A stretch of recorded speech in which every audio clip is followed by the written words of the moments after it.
बिस्मिल्लाहिर्रहमानिर्रहीम रब्बिश्रह ली सदरी वयस्सिर ली अमरी वाहलुल उक़दतम मिन लिसानी यफ़क़हू क़ौली।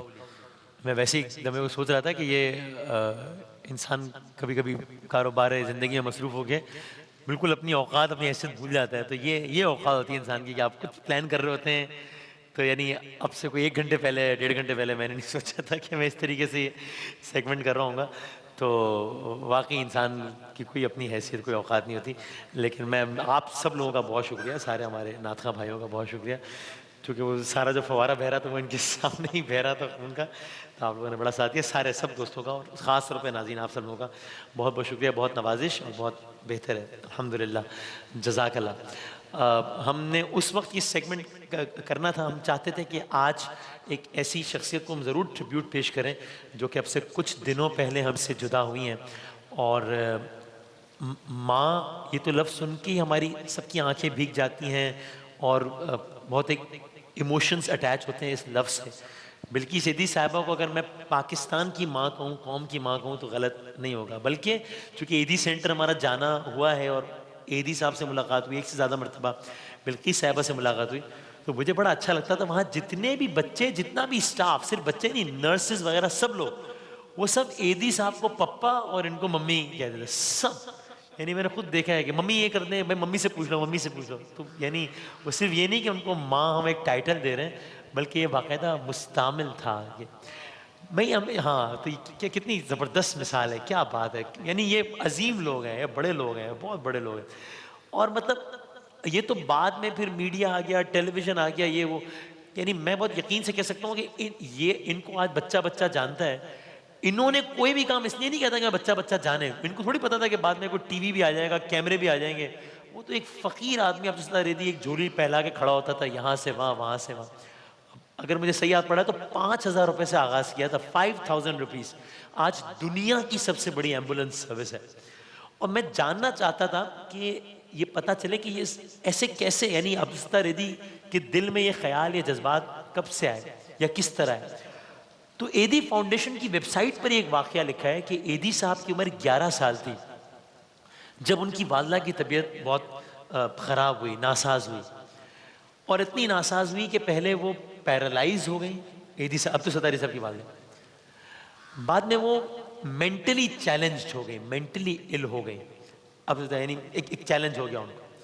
और 11 साल के तब से रहती, उस ज़माने में उन्होंने अपनी वालदा की एक एक चीज़, यहाँ तक कि उनको यानी कि उनकी तहारत, सफाई, वॉशरूम ले आना, यानी ये हर चीज़ ये अब्दुल सत्तार एदी साहब ने किया। 11 साल की उम्र में, जब वो 19 साल के थे तब वालदा का इंतकाल हुआ।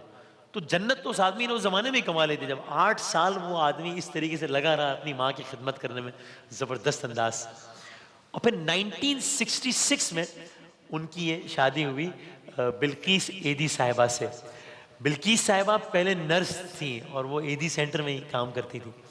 तो हाँ, और मुझे नहीं मालूम, हमने वो क्लिप हमारे पास, हाँ अभी नहीं होगा शायद, 1965 की वॉर का, कि बिल्किस एदी साहिबा बताती है कि 1900, उनसे अगर पूछें कि आपको कौन सा मंजर सबसे ज़्यादा याद है, तो वो कहती है 1965 की जंग के शोहदा या उनके ज़ख्मी आते थे और हम उनको वो कर रहे होते थे। तो वो बताती है ऐसा भी होता था कि कभी, अभी मेरे हाथ में एक छोटी सी चोट लगी है तो मुझे उसका एहसास हो रहा है। वो बताती हैं कि ऐसा भी होता था कि कभी सिर्फ कोई एक हाथ आया है, सिर्फ एक पैर आया, यानी यानी इस तरीके से लोगों के सिर्फ आज़ा आ रहे होते थे कि बस अब इसको। तो 1965 की जंग में भी ये खिदमात उन्होंने अंजाम दी बिल्किस एदी साहिबा ने। बिल्किस एदी साहिबा शान रमज़ान के इस सेट पर भी आई।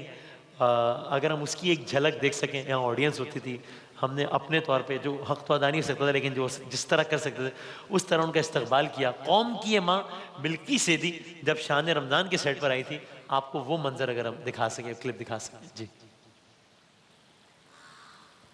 अब्दुल सत्तार ईदी ने अपनी ज़िंदगी पाकिस्तान के लिए वक्फ नहीं की। सिर्फ उन्हीं की कोशिशें नहीं थी, उनकी अहलिया मोहतरमा बिल्किस ईदी भी उनके साथ शाना बशाना खड़ी रही। आज हमारे दरमियान तबीयत की नासाजी के बावजूद मौजूद है। खड़े होकर मैं चाहूँगा आप उनका इस्तकबाल कीजिए। बहुत बहुत बहुत सारी तालियां आपके लिए।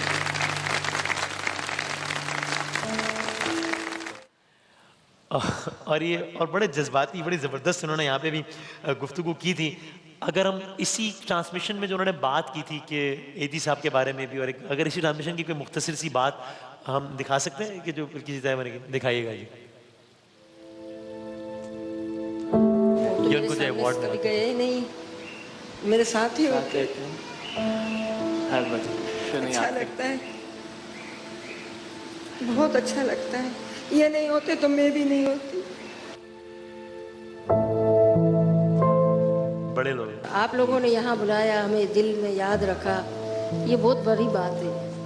यहाँ आपने मुझे बुलाया, ये बहुत ये बड़ी बात हमारे है। लिए बहुत बड़ी बात है, हमारे लिए एहसास की बात है कि आप यहाँ तशरीफ लाई। पाकिस्तान पाकिस्तान ये बड़े लोग हैं ना, बड़े आदमी हैं ये बड़े लोग हैं। जो आपने आखिरी क्लिप देखा वो हमने प्रोग्राम 11 तार किया था आज से पता नहीं कितने सालों पहले, जिसमें पाकिस्तान जिंदाबाद का नारा। इसी प्रोग्राम में मैंने पूछा था कि भाई शादी कब हुई, शादी कैसे हुई, तो वो बिल्किस आपा ने बताया था। अगर हम वो दिखा सकें 11 तार का वो ऐसा जिसमें वो बता रही हैं। जी जी दिखाइए। आपसे शादी किस सन में हुई थी? 66 66 में। और वो किस तरह हुई थी आपकी मुलाकात, क्या कैसे हुई? मैं यहाँ नर्स थी ना, फिर क्या तो नहीं एडी साहब ने 2-4 नर्सों से पैगाम दिया। अच्छा तो एक नर्स है ना जो बेवा थी ना, वो बड़ी सी की हम उम्र थी, उसका एक बच्चा भी था। तो हम समझे एडी साहब की शादी उनके साथ हो, तो वो 12 साल के बाद उसने मना कर दिया। 12 साल बाद मना कर दिया? 12 साल बाद मना कर दिया। क्यों मना कर दिया? बोले तेरे पास कुछ नहीं है और है ना मैं तेरे से शादी नहीं करूँगी। फिर है ना तो लोगों को मौलाना एडी साहब ने रिश्ता दिया 2-4 जगह पे, तो उन्होंने भी मना कर दिया। कि जब मेरा रिश्ता आया तो मैंने हाँ बोल दिया। आप तो सब मना कर रहे थे, आपने क्यों हाँ कर दिया? आपको भी पता था इनके पास क्या है? नहीं, मेरे साथ जितनी लड़कियां काम करती थी ना सब तलाक याफ्ता बेवाएँ थी। अच्छा तो मेरे को ऐसा था कि ना मेरी शादी हो जाएगी, तो फिर शादी होने के बाद अगर मेरा घर बन गया अल्लाह बना देगा, नहीं बना तो फिर मैं भी इनके साथ काम करूँगी। और ये जो बड़ी नर्स है ना हमको बहुत तंग करती है ना, इससे बदला लूँगी। जो हेड ऑफिस थी हमारी हेड बदला? ऑफिस, किस चीज़ का बदला? वो हमको है ना बहुत डांटती थी, बहुत काम कराती थी। तो आपने कहा जब मैं अपनी रहती कि बीवी बन जाऊंगी तो फिर तो मैं देखती हूँ कौन मेरे पे कोई रोक नहीं, चलाता फिर है। मैं बदला लूँगी। फिर लिया आपने बदला है किससे? नहीं। फिर आपने कहा चलो छोड़े। नहीं, मुझे बदला लेना आता ही नहीं। क्या बात है। नहीं उन्होंने कहा क्या बात है, क्या बात है। उन्होंने कहा कि मैंने सोचा था वो नर्स थी ना वो बहुत तंग करती थी हमें, तो मैंने कहा सोचा मैं शादी कर लूंगी एक मैं इससे बदला लूंगी। तो फिर मैंने पूछा फिर आपने बदला लिया? उन्होंने कहा नहीं बदला, मुझे बदला लेना नहीं आता। तो हाँ उन्होंने कहा मुझे बदला लेना नहीं आता, मैंने बदला नहीं लिया, मुझे बदला लेना आता ही नहीं है। क्या बात है, क्या कहना है। और एदी साहब ने भी हमेशा, एदी साहब कहते थे कि मतलब ये मेरी जौजा तो बेगम तो है ही मेरी, इतना यानी वो कहते थे कि मेरी माँ की तरह भी इतना सपोर्ट करती है मुझे। अगर हम दिखा सकें खुद अब्दुल सत्तार एदी साहब बिल्किस साहिबा के बारे में क्या कहते थे। मेरी बीवी माँ से कम नहीं है। ये मेरे पास ना आती तो मैं कामयाब भी ना होता। और अगर हम आखिर में वो एक वाकया दिखा सकें, वो मेरे पास भी है लेकिन मैं चाहता हूँ बिल्किस साहिबा के मुंह से अगर हम सुने कि किस तरीके से एक दफ़ा जा रहे थे और रास्ते में डाकुओं ने लूटने की कोशिश की और वहाँ पर एक अजीब वाकया हुआ। वो नहीं अच्छा मैं वैसे सुनाया था, ठीक है। तो बिल्किस एदी साहिबा बताती हैं कि हम एक दफ़ा जब जा रहे थे और रास्ते में जो है वो डाकुओं ने हमें आ लिया, लूटने की कोशिश की। तो अब जाहिर है उस ज़माने में तो बड़ी सफाकी और वो सारा मामला था लूटने वगैरह। तो कहती हैं उनमें से एक डाकू ने पहचान लिया, उसने कहा भाई ये अब्दुल सत्तार एदी है। तो जब पहचान लिया डाकू ने तो फिर वो एक दूसरे डाकू ने, मफहूम है उनकी बात का, उसने आके लूटने के लिए आया था, उसने आके हाथ चूमे एदी साहब। तो बिल्किस साहिबा बताती है कि मैं ये सारा मंजर देख रही थी कि वो पहले लूटने आए, जो बंदा पिस्तौल लेकर आया था वो अब हाथ चूम रहा है। तो कहती है कि वो आपस में बात कर रहे थे डाकू, जो कि मैंने सुनी।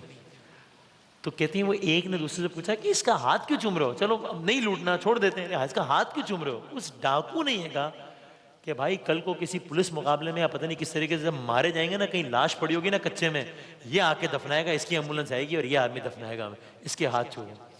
और बिल्किस साहिबा कहती है उन्होंने अपने निकाल के 100 रुपये दिए कि आप हमारी तरफ से। तो यानी अब जाहिर हम किसी जुर्म को ग्लैमराइज नहीं कर रहे हैं यहाँ पे, जाहिर सी बात है, लेकिन यानी ये बहुत बड़े लोग थे और अल्लाह ताला हाँ जी मिसाल है, इंसानियत के लिए मिसाल है। और हम खुश नसीब हैं हम पाकिस्तानी कौम खुश नसीब है कि इस कौम के अंदर अब्दुल सत्तार एधी पैदा हुआ। हम पाकिस्तानी कौम खुश नसीब है कि इस कौम के अंदर बिल्किस एधी साहिबा पैदा हुई। हम चाहते थे कि बिल्किस साहिबा हमसे जुदा हुई आज से 3-4 रोज़ पहले, तो हम उनको अपने तौर पर ये छोटा सा खराज अक़ीदत ज़रूर पेश करें। आप सबसे आखिर में दरख्वास्त है, और मुझे यकीन हम इससे अच्छा तोहफ़ा नहीं दे सकते, आज जब इफ्तार का दस्तरखान लगे दुनिया में जहाँ जहाँ भी, तो सब नाम लेकर अब्दुल सत्तार एधी और बिल्किस एधी साहिबा के लिए हाथ उठाकर नाम लेकर दुआ करें कि अल्लाह ताला इन दोनों के दर्जात बहुत बुलंद करें इंशाल्लाह। हाजिर होते हैं ब्रेक के बाद।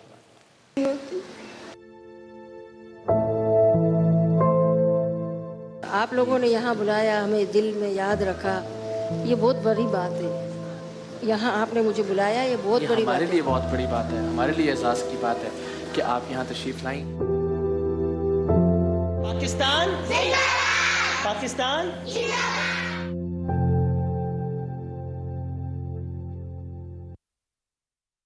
खबरों की दुनिया से जुड़ी कोई ब्रेकिंग न्यूज हो, या हो आपके पसंदीदा ड्रामाज और लाइव शोज, या फिर दुनिया भर के खेलों की लाइव ट्रांसमिशन, अब रहें हर पल कनेक्टेड और देखते रहें ARY डिजिटल नेटवर्क के चैनल्स की लाइव नशरियात, रिकॉर्डेड प्रोग्राम्स की सहूलत के साथ सिर्फ ARY ज़ैप की मोबाइल ऐप पर। अभी डाउनलोड करें ARY ज़ैप।